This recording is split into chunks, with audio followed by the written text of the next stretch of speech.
যিজন চেয়াৰমেন আলীয়ে নিজৰ পিএছক ক্ষমতাৰ অপব্যৱহাৰ কৰি কৰ্মীক গুলি কৰিবলৈ কয়, তেখেতৰ পৰা মুখৰ পৰা ক'ত ভাল শব্দ শুনা পাব।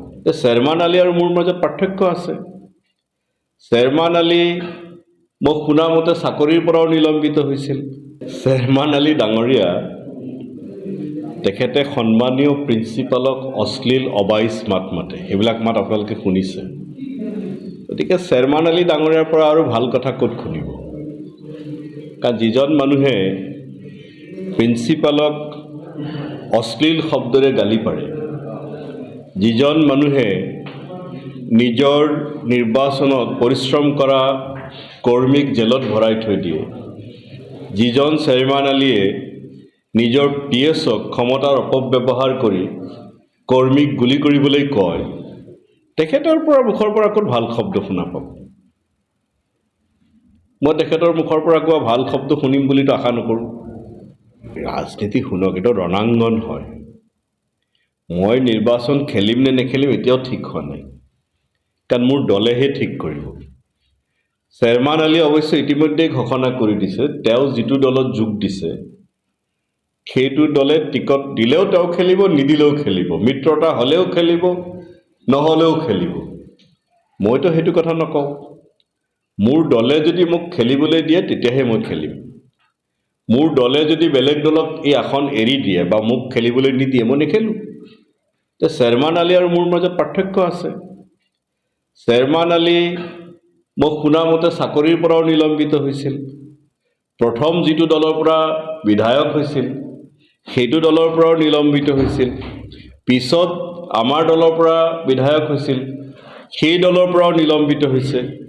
আল্লাহৰ ৰহমত মই এতিয়ালৈকে ক'ৰ পৰা নিলম্বিত হোৱা নাই।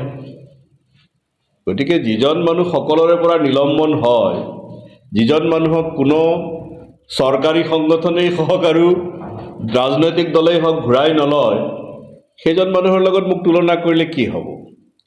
তেখেতে কৈছে যে মই এখনৰ তৰুণ গগৈৰ ফটো ছিঙি পেলাইছোঁ, ক'ৰবাত প্ৰমাণ দিব পাৰিব নেকি? কাৰণ তেওঁৰ এনেকুৱা ভাৰসাম্য হেৰাই পেলাইছে যে মিছা কথা তেখেতে কয় বুলি চবেই জানে, কিন্তু সেই মিছা কথাৰ সীমা নাইকিয়া হৈ গৈছে। তৰুণ গগৈৰ ফটো ছিঙি যোৱাৰ যদি পুৰণা কোনো মই ভিডিঅ' বাদেই দিলোঁ, যদি ক'ৰবাত যদি পুৰণি বাতৰি কাকতৰ ক্লিপিঙো দিব পাৰে, মই ৰাজহুৱা জীৱন ত্যাগ কৰিম। কাৰণ তৰুণ গগৈ ডাঙৰীয়া আমাৰ ৰাজনৈতিক গুৰু। তেখেতৰ হাত ধৰি সংসদীয় ৰাজনীতিত আহিছোঁ। ক'ৰবাত কেতিয়াবা আমাৰ কথাৰ পট পাৰ্থক্য হ'ব পাৰে, কিন্তু তৰুণ গগৈ ডাঙৰীয়া তেখেতৰ জীৱিত কালতো আমি সন্মান কৰিছোঁ আৰু আজিও সন্মান কৰোঁ, কাৰণ তেখেতৰ হাত ধৰিয়ে সংসদীয় ৰাজনীতিত প্ৰৱেশ কৰিছোঁ। কিবা কথাত কেতিয়াবা দ্বিমত হোৱা মানে এইটো নুবুজায় যে আমি তেখেতক অসন্মান কৰিছোঁ। তৰুণ গগৈ ডাঙৰীয়া অসমৰ ৰাইজেও সন্মান কৰে, আমিও সন্মান কৰিছোঁ, আৰু নিজৰ মইতো চেয়াৰমেন আলী নহয়, তেখেতে প্ৰিন্সিপালক অপমান কৰে যে মই মোৰ গুৰুক অপমান কৰিম। তেনেকুৱা মানুহতো মই নহয়। মই পাগল হোৱা নাই, মই ইমানো অভদ্ৰ নহয় যে মই মোৰ ৰাজনৈতিক গুৰুৰ, মোৰ দলৰ নেতাৰ চেয়াৰমেন আলীয়ে কৰিব পাৰে। কাৰণ চেয়াৰমেন আলীয়ে বদৰুদ্দিন আজমলে তেখেতক বিধায়ক বনাইছে। সেই বদৰুদ্দিন আজমলক আকৌ কি ভাষাত গালি পাৰিছে, বদৰুদ্দিন আজমলৰ ভাই চিৰাজুদ্দিন আজমলক কি ভাষাত গালি পাৰিছে আপোনালোকে চাই ল'ব। আপোনালোকে পুৰণা ভিডিঅ'বিলাক খুচৰি ল'ব। 21ৰ নিৰ্বাচনত গৌৰৱ গগৈ ডাঙৰীয়াক তেখেতে নিজে ফৰিস্তা বা ফিৰিস্তা বুলি কৈছে, আৰু এইবাৰ নৱদী বুলি কৈছে। সেই চেয়াৰমেন আলীৰ লগত মোক তুলনা কৰিলে কেনেকৈ হ'ব? হা, তেওঁ কংগ্ৰেছ দলত আছে নেকি? মই কিমান ভাল কংগ্ৰেছী, মই ডিচিপ্লিন চলজাৰ হয়নে নহয় সেইটো মোৰ পাৰ্টীয়ে ঠিক কৰিব। মোৰ পাৰ্টীয়ে মোক 4বাৰকৈ টিকট দিছে, মোক এনেই দিছে নেকি? মোৰ পাৰ্টীয়ে এতিয়াও প্ৰদেশৰ যি আমাৰ policy making committee, political affairs committee, প্ৰদেশ ইলেকশ্যন কমিটি, দুটাকে শীৰ্ষ পৰ্যায়ৰ কমিটিত মোক মেম্বাৰ কৰি ৰাখিছে। মোৰ পাৰ্টীয়ে মোক মধ্যপ্ৰদেশ আৰু ঝাৰখণ্ডলৈ পঠাইছে। মোৰ যদি দলৰ প্ৰতি আনুগত্য নাথাকে, মোৰ যদি স্কিল নাথাকে, মোক এনেই পঠাইছে নেকি তালৈ? গতিকে চেয়াৰমেন আলীৰ পৰা মই কংগ্ৰেছৰ চাৰ্টিফিকেট ল'ব নালাগে নহয়। কাৰণ তেখেতে 24 চনৰ নিৰ্বাচনত তেখেতে ইউডিএফৰ কাৰণে ভোট খুজিছে, এটা সমষ্টিত ইউডিএফৰ কাৰণে খুজিছে, এটা সমষ্টিত CPMৰ কাৰণে খুজিছে, আৰু বেছি নহয় 15 দিনতে তেখেতে কৈছে যে ৰাইজৰ দলে যদি তেখেতক টিকট নিদিয়ে তেখেতে নিৰ্দলীয় খেলিব। মইতো ভাই তেনেকুৱা মানুহ নহয়, মোক কংগ্ৰেছে টিকট দিলেহে মই নিৰ্বাচন খেলিম। আৰু কংগ্ৰেছে যদি মোক কয় যে পোষ্টাৰ লগাব লাগে, মই পোষ্টাৰ লগাম। ৱাকফ বৰ্ডত চেয়াৰমান আলী আৰু আমাৰ ৰফিকুল ইছলাম ডাঙৰীয়া এখেতসকলে লাগি এটা সদন কমিটি গঠন কৰিছিল। তাৰ এটা ছাব কমিটি হৈছিলে য'ত চেয়াৰমান আলী নিজে কনভেনৰ আছিলে। তেওঁলোকে নিজে তদন্ত কৰি মোৰ বিৰুদ্ধে কি পালে, মোৰ যদি কিবা বিসংগতি থাকিলহেঁতেন।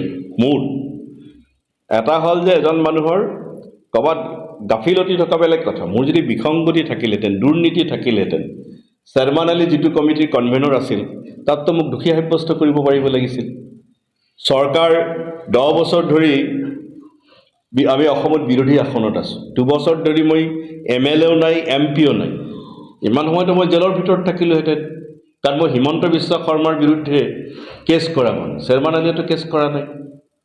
চেয়াৰমান আলীয়েতো কয় যে তেওঁৰ মতে চেয়াৰমান আলীৰ মতে বিজেপি হেনো কংগ্ৰেছতকৈ ভাল। আমিতো নকওঁ। চেয়াৰমান আলীয়ে কোৱা কথাবিলাক আপোনালোকে চাওক, আমিতো নকওঁ। গতিকে আমাকতো ইচ্ছা কৰিলে তেখেতে হিমন্ত বিশ্ব শৰ্মাৰ লগ লাগি ইমান সময় জেলত ভৰাব পাৰিলহেঁতেন, সেইটোতো পাৰা নাই, কাৰণ আমাৰ বিৰুদ্ধে তেনেকুৱা স্পেচিফিক চাৰ্জ নাই। তেন্তে তেওঁ ক'বলৈ কোন? তেওঁ কংগ্ৰেছ, সেইটোতো মোৰ দলৰ শীৰ্ষ নেতৃত্বই ঠিক কৰিব। মই কৈছোঁ নহয়, মোৰ আজিলৈকে 25 বছৰীয়া এই যি পাৰ্টিত মই 25 বছৰ ধৰি আছোঁ, 4 বাৰ পাৰ্টিয়ে মোক টিকট দিছে। মই ডিচিপ্লিন চলজাৰ নহ'লে পাৰ্টিয়ে মোক এনেই টিকট দিছে নেকি? মোক এটা কৈফিয়ত পৰ্যন্ত তলব কৰা নাই। যদি মই ক'ৰবাত ভুল কৰিলোহেঁতেন পাৰ্টিয়েতো মোক নিলম্বন নকৰিলেও কৈফিয়ত চকজটো দিলেহেঁতেন। আজিলৈকে পাৰ্টিয়ে মোক চকজ দিয়া নাই। তেওঁক চকজো দিছে, ছাছপেণ্ডো কৰিছে। অকল আমাৰ পাৰ্টিয়ে নহয়, তেওঁ পুৰণা পাৰ্টিয়েও তেওঁক ছাছপেণ্ড কৰিছে। আৰু মই শুনামতে চাকৰিৰ পৰাও ছাছপেণ্ড হৈছিলে। ইমান ধোৱা তুলসী পাত যে তেওঁ চাকৰিৰ পৰা, মই শুনামতে দেই, তেওঁ চাকৰিৰ পৰাও ছাছপেণ্ড হৈছে। তেওঁ 2টা দলত আছিল, সেই 2টা দলৰ পৰাও ছাছপেণ্ড হৈছে। অহা দিনত কি হ'ব মই কেনেকৈ ক'ম?